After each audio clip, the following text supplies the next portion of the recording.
Sutherland Springs, Texas, 3,000 people mourned 8 members of a family who were among the more than 24 killed in a shooting at a small Texas church Wednesday before the funeral procession headed to a cemetery near the site of the massacre. Surrounding the multicolored caskets, mourners released light pink and blue balloons at a graveside service for the Holcomb family in rural Wilson County.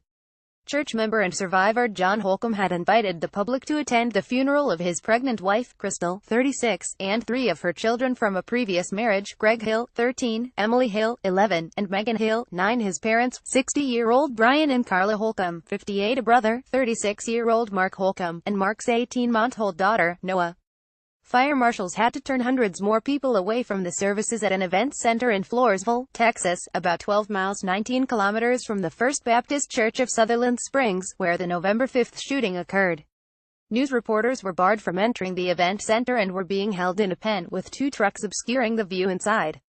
In an earlier Facebook post, John Holcomb thanked friends and well-wishers for their support, adding, "Please continue to pray for us." The gunman, Devin Patrick Kelly, began firing into First Baptist Church of Sutherland Springs as Brian Holcomb, an assistant pastor, ascended to the pulpit. Walking up and down the center aisle, Kelly killed 25 people at the church, including crying babies at point-blank range, according to witness accounts.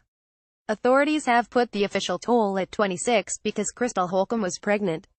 John Holcomb was managing the church's audiovisual operations at the back of the building when gunfire erupted.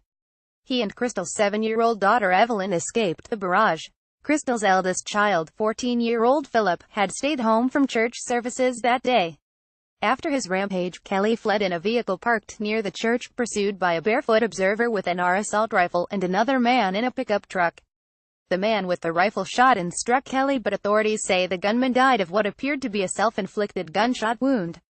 Investigators have said the attack appeared to stem from a domestic dispute Kelly was having with his mother-in-law, a member of the church who wasn't present that day.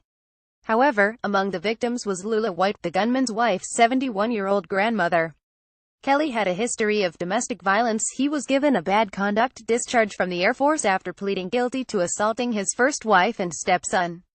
Under federal law, anyone convicted of domestic violence cannot purchase a firearm. But the Air Force failed to inform federal law enforcement authorities that Kelly had been court-martialed. When he tried to buy guns after his release from a military prison, his conviction was not in the database used to conduct background checks, and the purchases went through.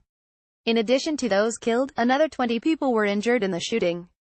8 survivors remained hospitalized Wednesday at 2 San Antonio area hospitals, their conditions ranging from good to critical.